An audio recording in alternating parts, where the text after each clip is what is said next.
Hallelujah. May the Lord Jesus Christ bless you and open your spiritual eyes to see Jesus today. We welcome you to watch a broadcast by Lord Jesus Christ, the Only Hope program.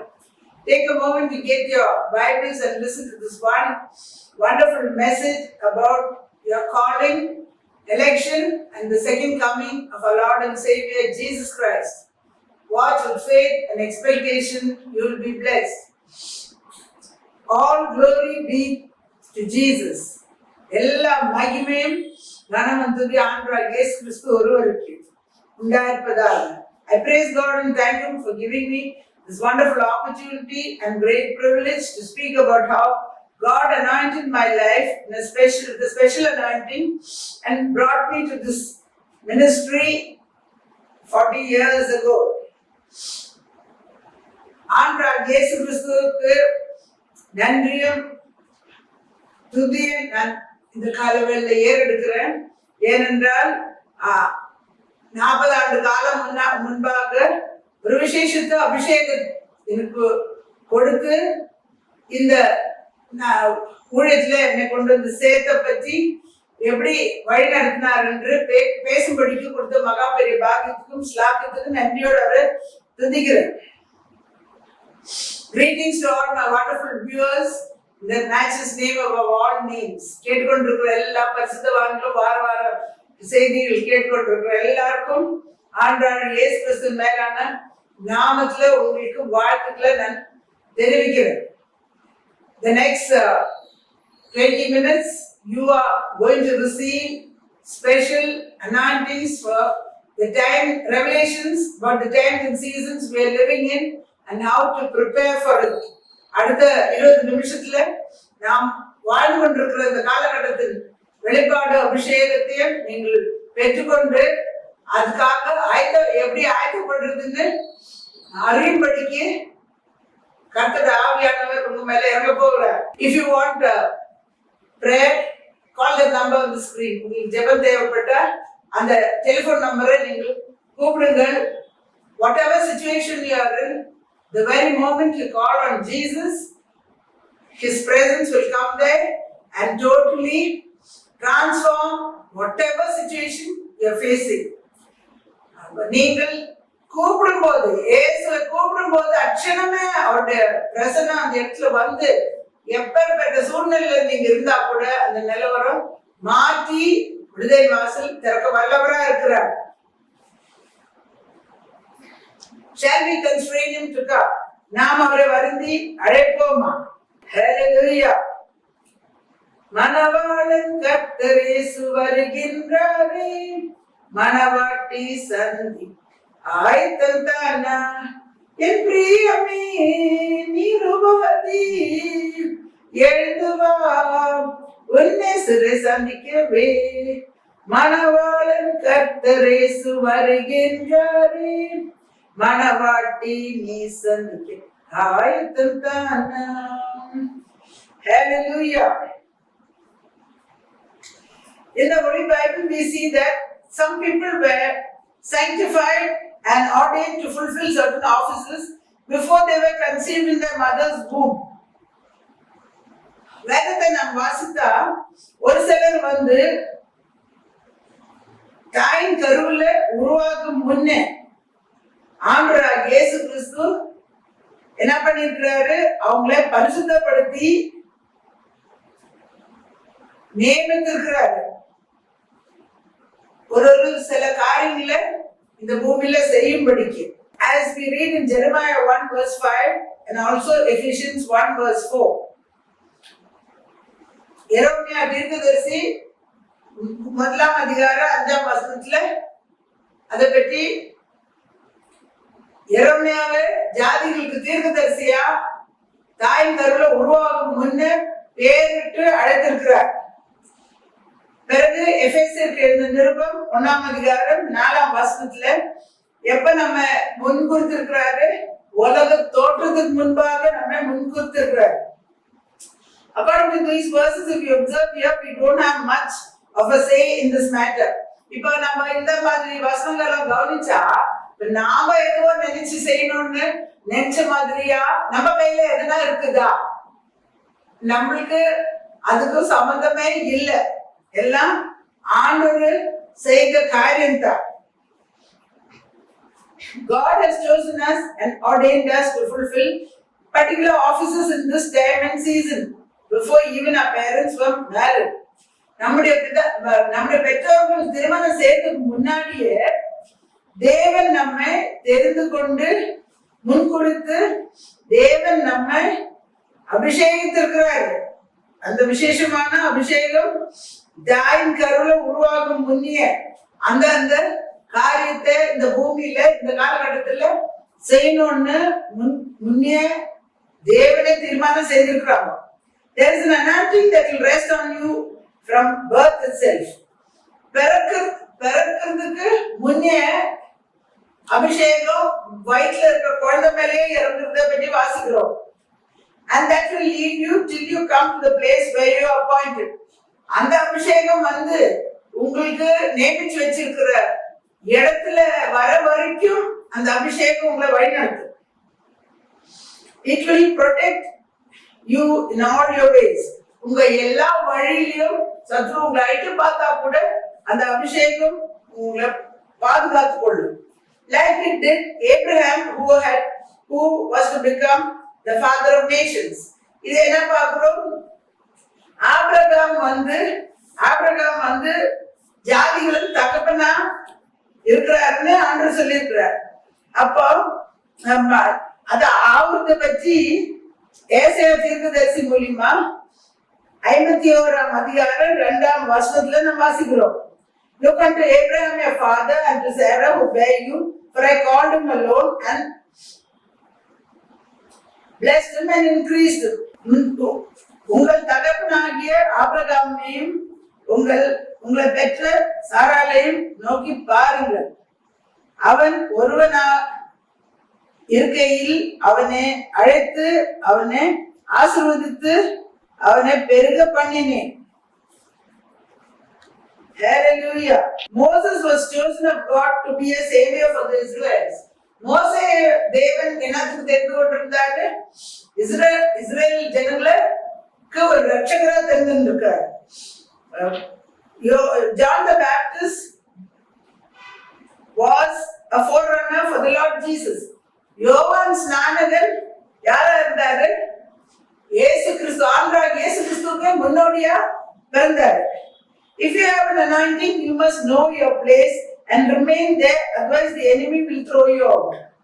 உங்களுக்கு விசேஷத்த அபிஷேகம் ஆண்டவர் கொடுத்திருந்தா உங்க அபிஷேகம் என்னன்னு நீங்க அறிந்து கொள்ளணும். எந்த இடத்துல நீங்க பணிபுரியணும்னு நீங்க அறிந்திருக்க வேண்டும். இல்லைன்னு சொன்னா சத்ரு உங்களுக்கு தெரியல, அந்த இடத்துல நீங்க போய் சேராதபடிக்கு வெளியாக்க நிச்சயமா வெளியே போட பாப்பா. In 2 Peter 1st chapter verse 10, if you read, Apostle Peter writes, give diligence to make your calling and election sure, for if you do these things, you will never fall. 2 பேதுரு 1ஆம் அதிகாரம் 10ஆம் வசனத்துல அப்போஸ்தலர் பேதுரு எழுதுகிறார், ஆகையால் சகோதரரே, உங்கள் அழைப்பையும் தெரிந்து கொள்ளுதலையும் உறுதியாக்கும்படி ஜாகிரதையாயிருங்கள். இவைகளே செய்தால் நீங்கள் ஒரு காலமும் இடறுவதில்லை. Hallelujah. If your name is Joshua, then where are you appointed?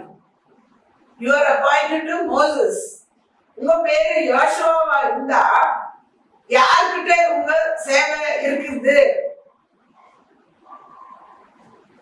மோசே இடத்துல. If your name is John the Baptist, you are appointed as a forerunner for the Lord Jesus Christ.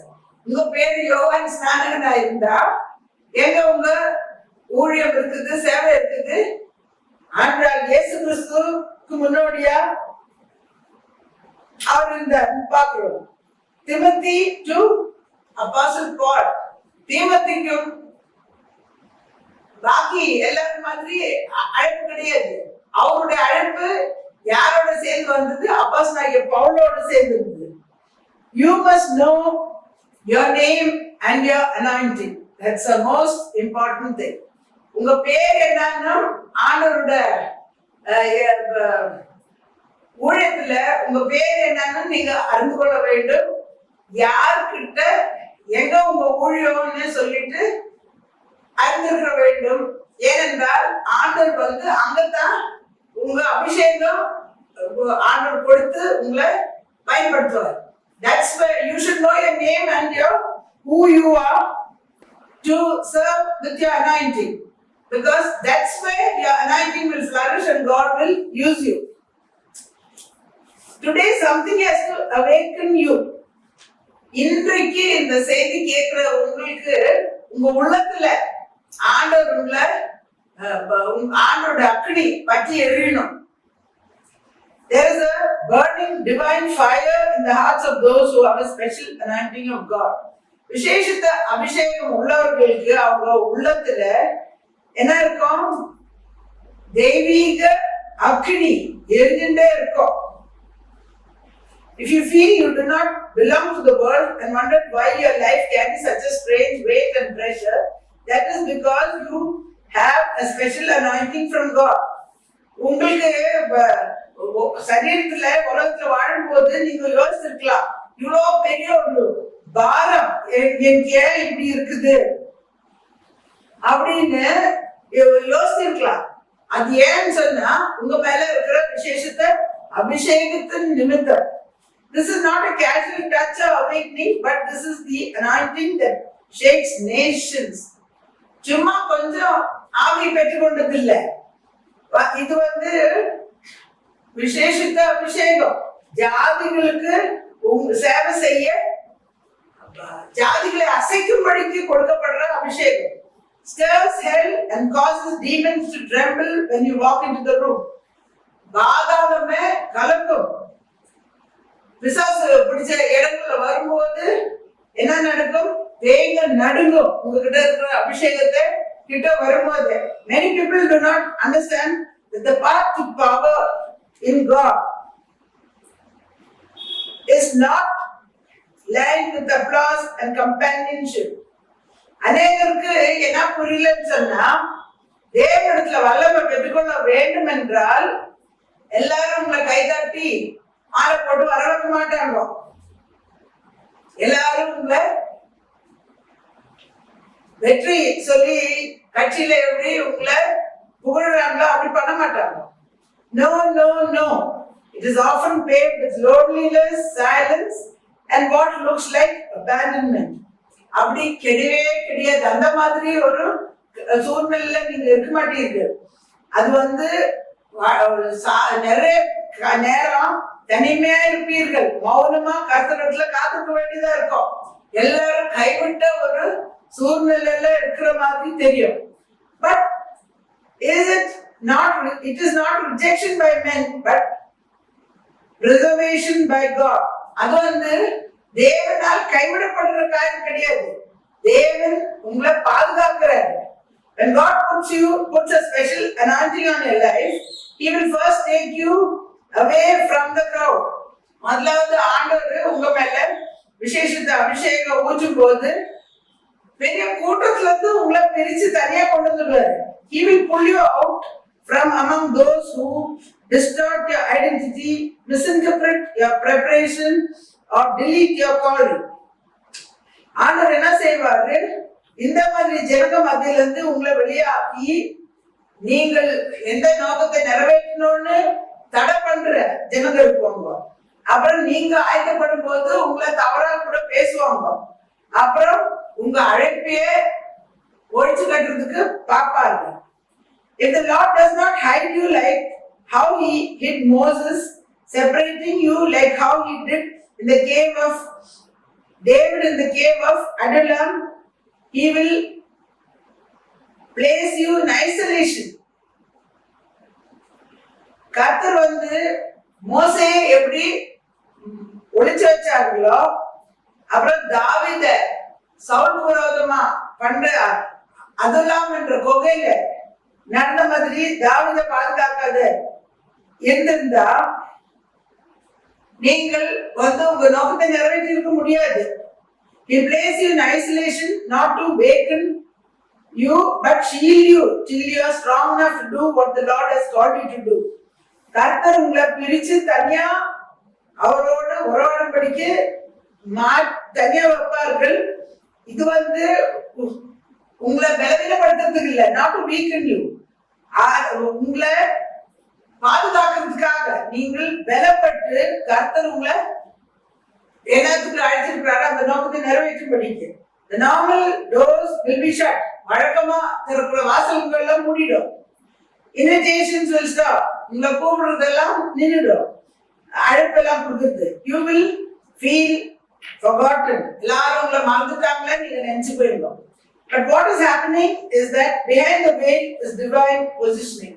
ஆனா திரைக்கு பின்னாடி என்ன நடந்து கொண்டு இருக்குதுன்னு சொன்னா, உங்களை தெய்வீக வல்லமை எந்த இடத்துல நிக்கணுமோ அதை உங்களை சரிப்படுத்தி தகுதிப்படுத்தி கொண்டிருக்கிறார்.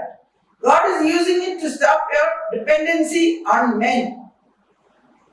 கர்த்தர் ஃபர்ஸ்ட் முதலாவது என்ன செய்வாரு, மனுஷன் மேல நம்பிக்கை வைக்கிறதே நிக்க வைக்குவாரு. So that your spirit learns to draw directly from God. அப்ப என்ன பழக்கப்படுத்துறாருன்றா, உங்க ஆவி தேவனிடத்துல இருந்து நேரடியா பெற்றுக்கொள்ளும்படிக்கு கற்றுக்கொள்ற வரைக்கும். When you are in isolation, your roots go deeper. நீங்க தனியா இருக்கும்போ உங்க வேறு இன்னும் ஆழமா போகும். Your ears become more sensitive to his voice. உங்க காது அவருடைய குரலுக்கு இன்னும் நீங்க அவருடைய குரல் இன்னும் சத்தமா கேட்பீங்க. You will begin to know the difference between the voice of your flesh and the voice of the Lord Jesus.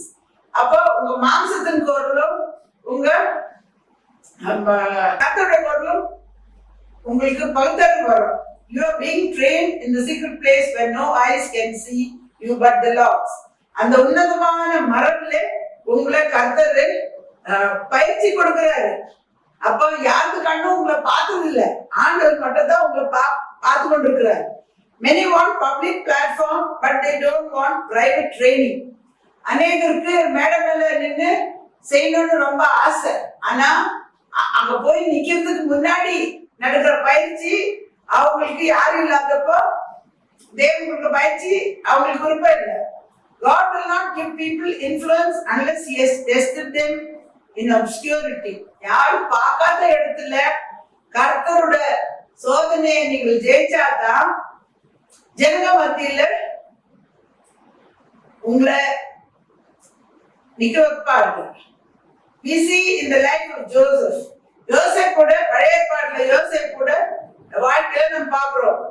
How he was betrayed by his brothers, thrown into a pit. எப்படி தன்னுடைய சகோதரர் அவங்களை காட்டி கொடுத்து பள்ளத்துல தூக்கி போட்டு sold into slavery and later imprisoned unjustly. அடிமையா விற்கப்பட்டு அப்புறம் சிறையிலவே அநியாயமா கடைசியில போட்டார்கள். Because he had a dream which was for an appointed time. ஏன் அப்படி செய்தார்கள்? அவருக்கு ஒரு கிணறு இருந்தது, அது ஒரு காலத்துக்கு இருந்தது, நிறைவேறுது. That was divine preservation. இது தெய்வீக பாதுகாப்பா இருந்தது. Had he remained in his father's house, he would never have reached the palace. அவருடைய தகப்பனோட வீட்டுல அவர் இருந்திருந்தா அரண்மனைக்கு போய் சேர்ந்திருக்காது. If he had not endured isolation, he would not have had the maturity to govern Egypt. யோசேப்பை தனிமையில கர்த்தர் வச்சு அவர் பொறுத்துண்டு இருந்து தொட்டு இருக்காவிட்டால் அவரு அரண்மனைக்கு போய் எகிப்து தேசமே ஆளும்படிக்கு அவருக்கு அறிவு வந்திருக்காது. So if you are alone and misunderstood, your phone is silent, don't curse the moment, bless it. அப்ப நீங்கள் இப்ப தனியா இருந்து யாரும் நம்மள புரிஞ்சுக்க மாட்டேன்றாங்கோ அப்படின்னு யாருமே உங்களை போன் கூட பண்ணாத இருக்கிறாங்கன்னா அந்த நேரத்தை நீங்கள் சபிக்காதீர்கள், நீங்கள் ஆசீர்வதிங்க. Thank God that he is doing a work in you that no eye can understand. கர்த்தருக்கு நன்றி செலுத்தணும். எந்த கண்ணும் பார்க்காத விசேஷித்த காரியம் உங்க மூலியமா கர்த்தர் செய்து கொண்டிருக்கிறார் என்று நன்றி செலுத்தணும். Another sign of divine isolation is that the things that used to fulfill you no longer satisfy you. தனியா நீங்க கர்த்தரோடு மட்டும் நீங்கள் இருக்கும்போது வேற ஒரு அடையாளம் என்னன்னா தெய்வீக காரியம். ஏற்கனவே நீங்க உங்களுக்கு என்னென்ன சந்தோஷப்படுத்திருந்தோ அது பத்தாத போகும். ஏன்னா நீங்க ஆவியில வளர்ந்து கொண்டிருப்பீர்கள். அப்போ உங்களுக்கு அதுல திருப்தி இருக்காது. The jokes and conversations you once liked, you don't anymore. அப்போ முன்ன நீங்க பேசிக்கொண்டிருந்த பேச்சும் ஜோக் பண்ணிட்டு இருந்ததும் அதெல்லாம் இப்போ உங்களுக்கு விருப்பமே இல்லாத போயிடும். This is elevation. God is moving distractions. இது நீங்க இன்னும் கொஞ்சம் மேலான இடத்துக்கு போயிருக்கிறீங்க. உங்களுக்கு தடை செய்யற காரியத்தை எல்லாம் விளையாடி கொண்டு கர்த்தர் இருக்கிறார். He is calling you to a higher frequency. இன்னும் ஒரு மேலான பரிமாணத்துக்கு கர்த்தர் உங்களை கொண்டு போய் கொண்டிருக்கிறார். Not everyone can breathe in the higher level God is taking you. அப்ப எல்லாருக்கும் அந்த மேலான இடத்துல அவங்க சுவாசம் சரியா விட முடியாது. கர்த்தர் உங்களை கொண்டு போற இடத்துக்கு அவங்க வந்தா. He is removing people because he needs to prepare you. ஒரு சில ஜனங்களை எல்லாம் உங்க வாழ்க்கையில இருந்து வெளியாக்கி கொண்டிருக்கிறார். ஏன்னா உங்களை அந்த நோக்க நிறைவேற்ற அந்த பொறுப்பை நிறைவேற்ற ஆயத்தப்படுத்தி கொண்டிருக்கிறார் கர்த்தர். When Elijah was by the brook Cherith, he did not have a crowd. He had ravens. எலியா தீர்க்கதரிசி இது ஆற்றின் அருகே வந்தப்போ பெரிய ஜனத்தொகை இருக்கல, கூட்டம் இருக்கல. காக்காங்க மட்டும்தான் இருந்தது. Ravens fed him with water flowing from the brook. தண்ணி குடிச்சது, அந்த நதியின் தண்ணி குடிச்சாரு. காக்கா ஆகாரத்தை கொண்டு போய் கொடுத்தாரு. God did not need Elijah to be surrounded by the approval of people. அப்ப தேவன் எலியாவை ஜனங்களால சுற்றி இருந்து அவர் பண்றது கரெக்ட்னு சொல்ல வேண்டிய அவசியம் இல்லை. பட் பை ப்ரொவிஷன் அவர் சுற்றில என்ன இருந்தது, அவர் தேவையானது எல்லாம் கொண்டு கொடுத்துட்டு இருந்தாங்க. ஆனா ஜனங்க கிடையாது. Sufficient for him because the next assignment required a prophet who could speak to kings and call down fire.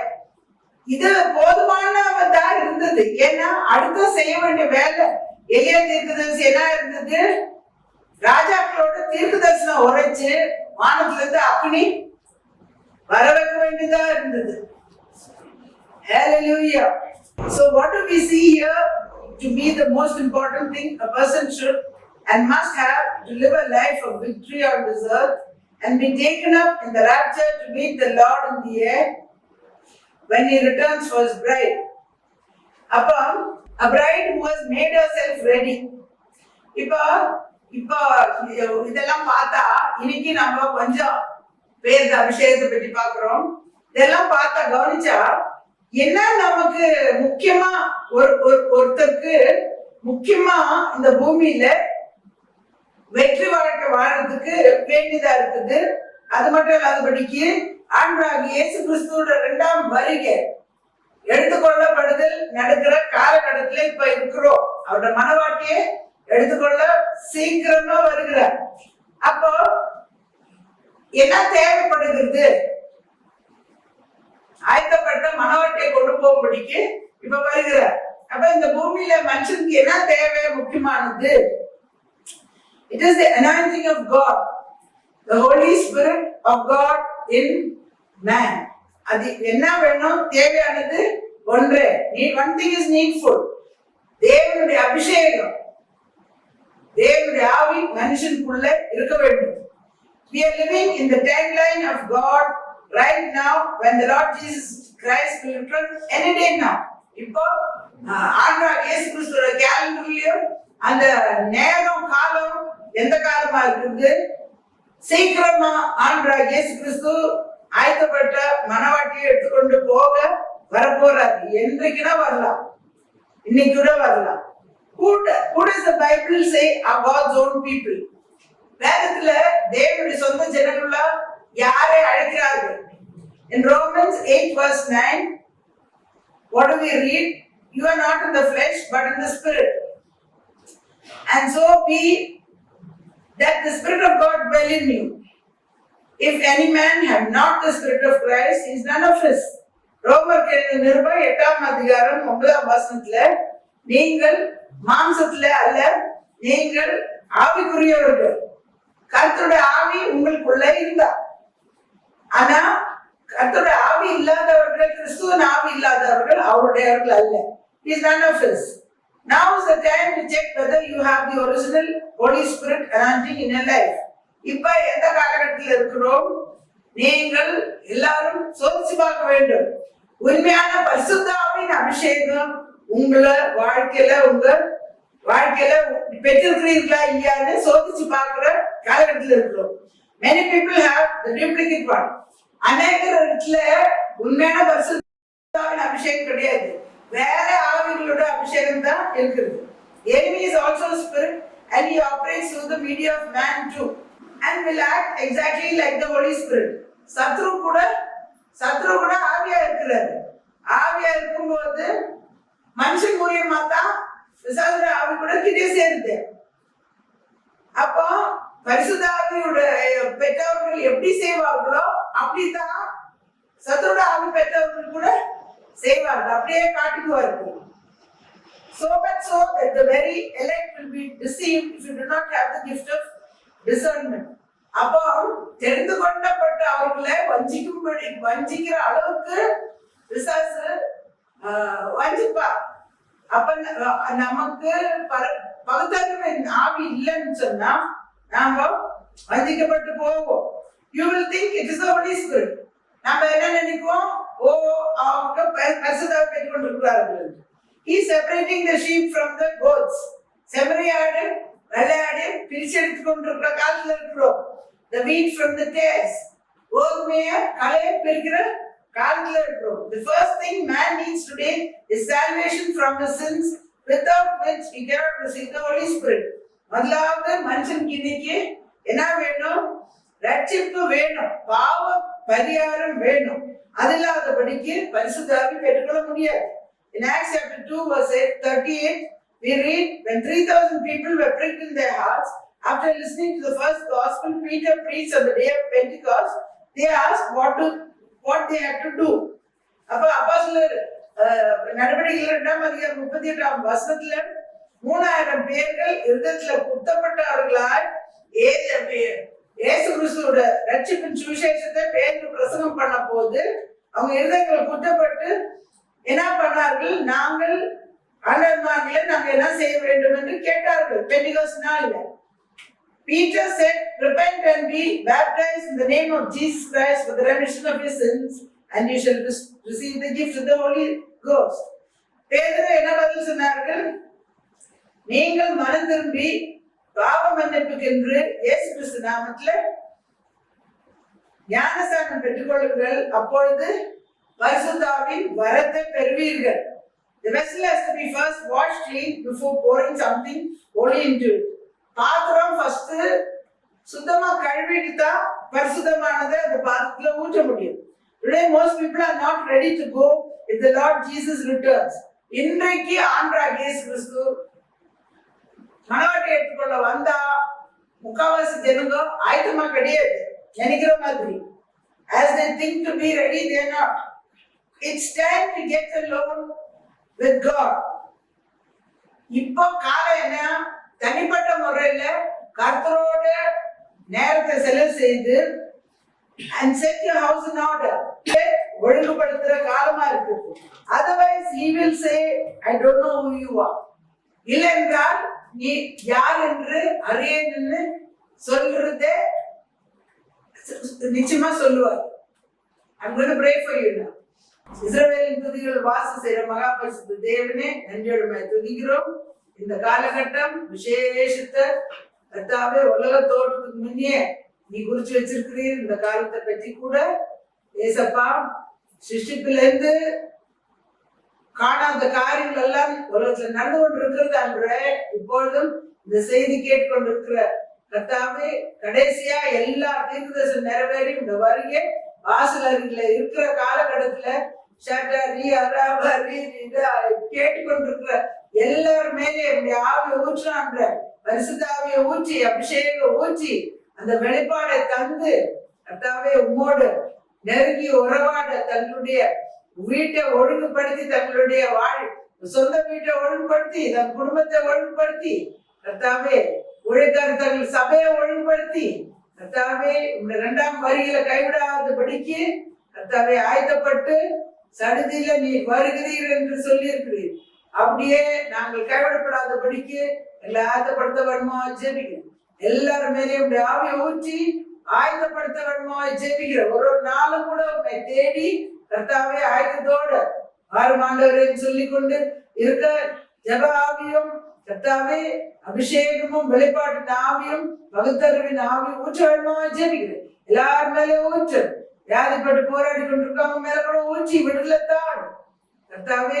இந்த காலகட்டத்துல கடைசி கட்டத்துல கர்த்தாவே கடைசி அறுவடை ஆத்மாக்களோட அறுவடை நடக்கிற காலகட்டத்துல நீர் தயவு செய்ய வேணுமா ஜெபிக்கிற கர்த்தாவே. உங்க ஜனங்கள் மேல ஆவிய ஊற்றி கர்த்தாவே ஆதியில எகிப்துல எப்படி செய்தீரோ இந்த நாட்டுல கூட அப்படியே செய்வீர்னு சொல்லி கர்த்தாவே அந்த காலகட்டத்துல நீர் உம்முடைய ஜனங்களை பாதுகாத்து வழி நடத்தின தேவன். அப்படியே இந்த கேட்டுக்கொண்டிருக்கிற எல்லாரும் மேலேயும் ஆவியை ஊற்றி செய்ய வேண்டுமா ஜெபிக்கிறோம். எல்லா துதிகரமாய் நமக்கு செலுத்துறோம். இயேசு கிறிஸ்துவின் விளையாடப்பட்ட நாமத்தில் ஜெபிக்கிறேன் நல்ல பிதாவே. Dear Lord Jesus, I pray for each and everyone listening to this message. I pray that you pour out your Holy Spirit on everybody, Lord Jesus, and Lord, open their eyes to see in the unseen realm the times, your time is deadline, Father. Lord, your second coming is very near.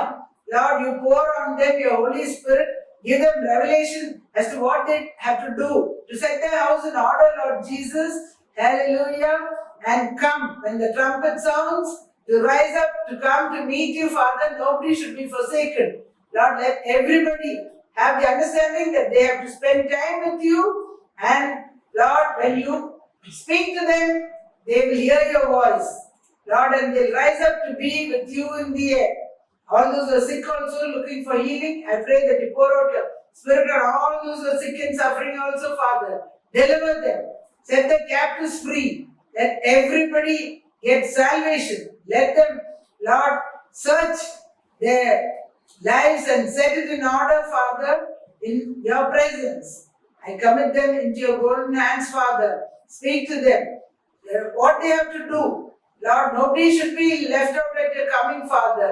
A beautiful bride who has made herself ready. Lord, like the 5 foolish virgins, nobody should be left out, Father. Have mercy on us. Lord, when we humble ourselves before you, Lord Jesus, you will come down, Lord, and set us in order. All glory and honor is yours forever and ever. In Jesus' precious name, I pray with thanksgiving. இந்த செய்தி உங்களுக்கு ஆசீர்வாதமா இருந்தா நீங்கள் இந்த முகவரியை தொடர்பு கொள்ளுங்கள். இந்த ஊழியத்திற்காக விரும்பினால் இந்த அக்கௌண்ட் நம்பர்ல ஒரு காணிக்கையில அனுப்புங்கள். ஆயத்தப்படுறதுக்கு வழி என்ன எப்படி என்றால், முதலாவது நம்ம காரியத்தை நம்ம சரிப்படுத்திக் கொள்ளணும். தனியா ஆண்டவரோட உட்கார்ந்து சரிப்படுத்திட்டு பிறகு ரட்சிக்கப்படாத ஆத்மாக்களுக்காக உங்க பிரயாசம் நீங்கள் ஊழியர்களை தாங்கி அறுவடைக்கு ஆத்மாக்களோட அறுவடைக்காக ஆண்டவர் கர்த்தருடைய ஜனங்களை எல்லாம் ஆசீர்வதிக்க போறாங்க. நீங்கள் ஊழியத்தை தாங்கி கனப்படுத்தி ஆண்டவர் வந்துட்டா நம்ம ஒண்ணும் எடுத்துட்டு போறது இல்லை. அப்படியே ஆயத்தப்படுத்தும்படிக்கு நீங்கள் பிரயாசப்படுங்கள். ஊழியர்களை கனப்படுத்தி நீங்கள் தாங்குங்க. If this message is a blessing to you, contact us by phone. If you want to support this ministry, send your offerings in the account number on the screen. This is all for the end time harvest. Jesus will come any day. Today he can come. Nothing we are going to take and go from here. So now you have to separate time and spend alone with God. Set your life in order and also tell people who have not received salvation to get salvation. And you support your send your offerings and support the harvest, end time harvest of souls. Because otherwise, if they die, they'll all go to hell. And their blood will be required at your hand. So you support this end time harvest of souls. The Lord is going to bless, like how He blessed the Israelites in the land of Egypt. He's going to bless all God's people in these days. If you want individual prayers, contact us by phone. Friday morning 10 to 2, individual prayers will be made for your deliverance. Call us at this number. Come and receive your deliverance. தனிப்பட்ட ஜெபங்கள் தேவைப்பட்டா வெள்ளிக்கிழமை காலைல 10 to 2 வரைக்கும் வேற time கூட நீங்க கூப்பிடலாம். தனிப்பட்ட ஜெபங்கள் அந்த இடத்துல நம்ம இந்த முகவரியில ஏறெடுக்கப்படும். வந்து உங்க விடுதலை பெற்றுக்கொள்ளுங்க. Till we meet again, do not forget, Jesus Christ is Lord and is coming very soon. May the Lord bless you.